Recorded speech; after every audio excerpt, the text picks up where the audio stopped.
Bienvenue dans cette vidéo sur la réchappe. Alors, petite mise en situation. La réchappe, dans quel contexte est-ce que ça arrive? Tout simplement, j'ai voulu grimper une voie. Pour une raison X, Y, Z, je ne peux pas atteindre le relais qui se trouve au sommet. Et donc, je vais devoir redescendre en passant ma corde dans un seul point d'ancrage dans le mur. Alors, petite situation particulière ici, j'ai grimpé une voie qui est sur plaquette. Et donc, je ne vais pas pouvoir passer ma corde directement dans la plaquette puisque ça reviendrait à couper la corde. Qu'est-ce que je vais avoir, de quoi je vais avoir besoin? Je vais avoir besoin d'un maillon rapide comme ceci que je vais venir installer sur ma plaquette et que je vais abandonner sur le mur. Ça va me permettre de récupérer mes dégaines qui coûtent en général plus cher. Donc première chose, j'installe mon maillon sur le mur. Je vais le laisser un petit peu entrouvert pour pouvoir passer ma corde ensuite dessus et je vais installer ma personnelle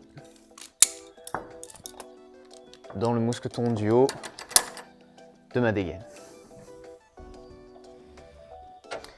Une fois que je suis en tension sur ma personnelle, je vais tirer un petit peu de mou sur ma corde pour pouvoir la passer dans le maillon.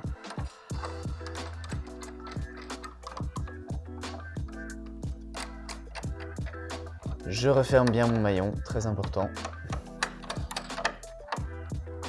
Hop, on n'hésite pas à le serrer puisque lui restera sur place. Et je vais maintenant pouvoir mouliner sur mon maillon. Seul problème, c'est qu'au fur et à mesure que je vais descendre, je ne vais plus être que sur ma dernière plaquette la plus haute et on veut éviter en cas de rupture de ce point-là de se retrouver à faire une chute qui m'amènerait jusqu'au sol. Pour ça, on va ajouter quelque chose.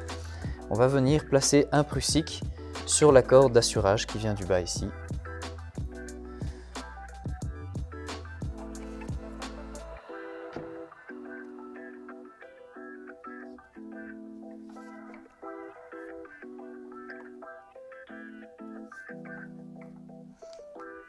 Hop.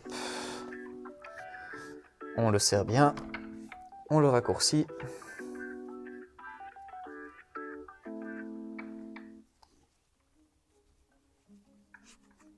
Comme ceci. Et on vient le connecter sur soi à l'aide d'un mousqueton.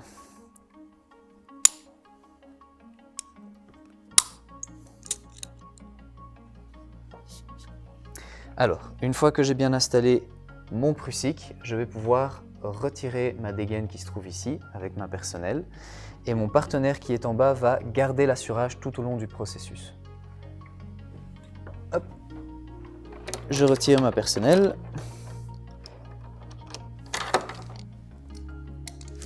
Je retire ma dégaine.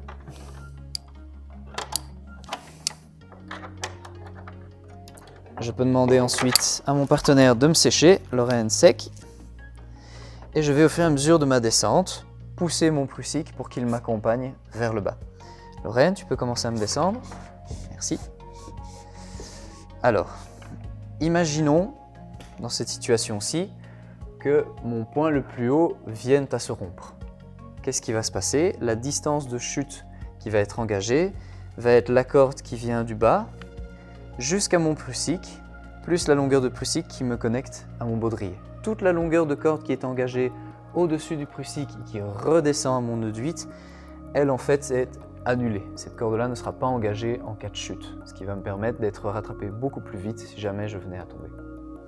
Au fur et à mesure que j'avance, je retire les dégaines et je continue de tirer mon prussique avec moi. J'arrive à la fin de ma réchappe. Pour éviter d'emporter mon assureur avec moi au moment de détacher la dégaine, vous voyez, si je me détache ici maintenant, je suis dans un grand dévers, je tire sur mon assureur qui va partir avec moi. Pour éviter ça, avant de détacher la dernière dégaine, je vais moi-même me détacher de la corde d'assurage en retirant mon prussique. Hop.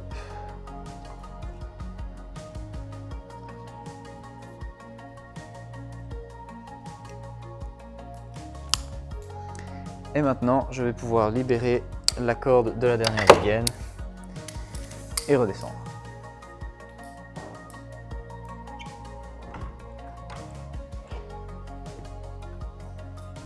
Ici, maintenant, petite particularité, on a grimpé dans une voie en tête, mais cette fois-ci, on n'est pas sur des points qui sont des plaquettes dans le mur, mais plutôt des pitons, par exemple, qui vont avoir un ring, une attache qui est ronde, ce qui fait qu'on va pouvoir passer directement une corde dedans sans risquer de la sectionner. Alors la manipulation est un petit peu différente, je vous montre ça.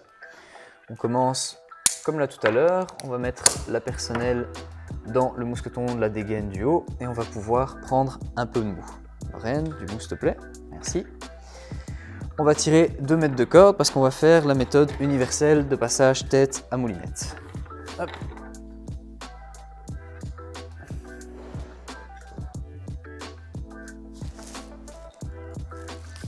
Hop, je connecte mon nœud. Je peux retirer le nœud d'encordement en bout de corde.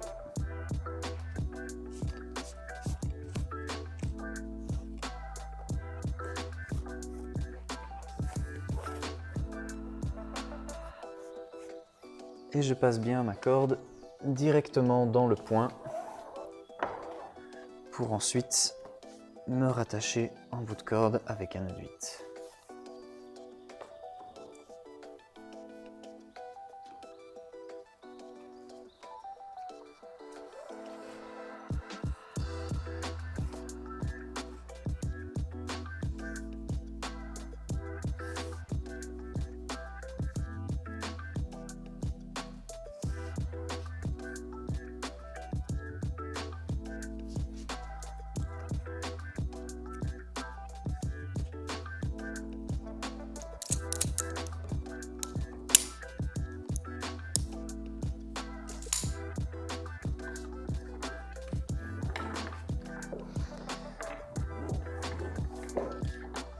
Voilà, une fois que j'ai effectué mon passage tête à moulinette, eh bien la manipulation va être plus ou moins la même que là tout à l'heure. J'installe mon prussique sur la corde d'assurage.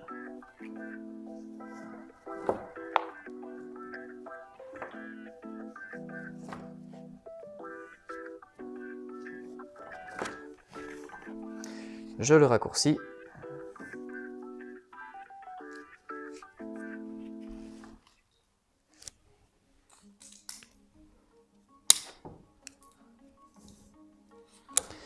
Je le connecte bien à mon baudrier.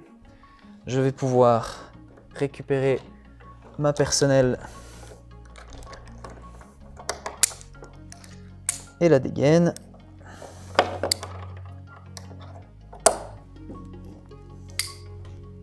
Et comme vous pouvez le voir, on se retrouve dans la même disposition que là tout à l'heure, c'est-à-dire j'ai bien ma corde qui passe dans mon point le plus élevé et je suis connecté à la corde d'assurage qui va venir raccourcir la corde engagée en cas de chute sur la corde d'assurage ici donc avec un mousqueton.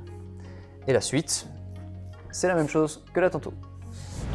Alors, autre situation, le contexte reste le même, j'ai grimpé en tête, je n'arrive pas au sommet de ma voie, je vais devoir réchapper, seulement le point le plus haut auquel je suis arrivé est un point faible, je ne suis pas sûr qu'il va pouvoir tenir durant ma descente. Du coup, pour diminuer la charge qui est dessus, ce que je vais mettre en place, c'est un rappel réchappé.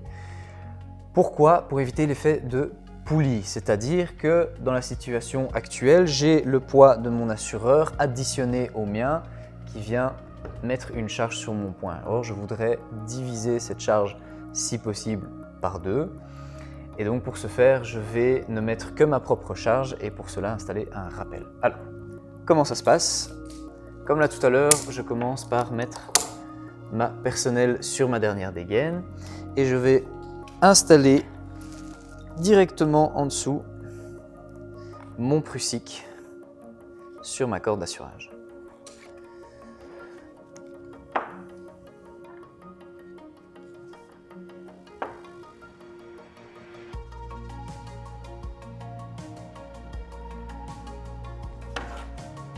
Hop.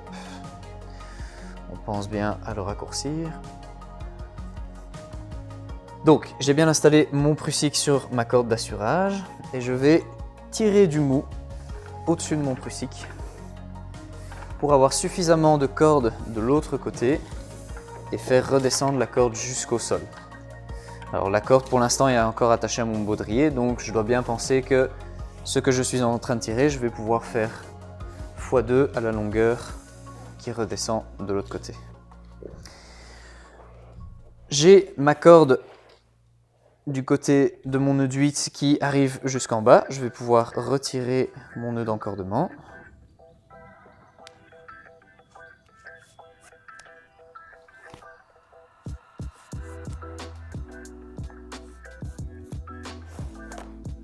Et dans ce cas-ci, passer directement ma corde dans le point, puisqu'il n'y a pas de risque qu'elle soit sectionnée. Je refais bien un nœud de 8 en bout de corde, comme pour un rappel normal, et je prépare ma corde pour mon rappel.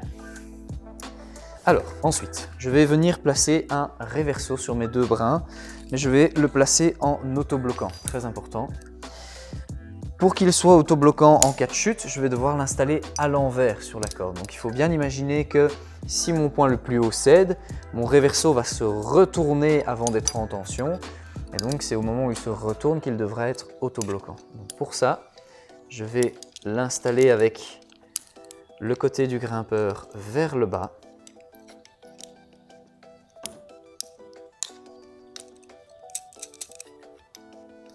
Et l'attacher pour qu'il puisse faire autobloquant sur mon baudrier. Et donc en l'ayant disposé ainsi, si mon point le plus haut lâche, ma corde va se retourner sous la dernière dégaine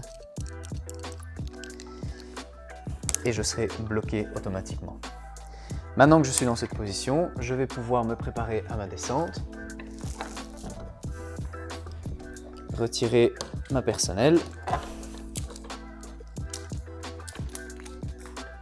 retirer ma dégaine et tout le long de ma descente en rappel, mon partenaire va garder le contre-assurage en cas de problème par sécurité. Hop, on peut retirer le prussique.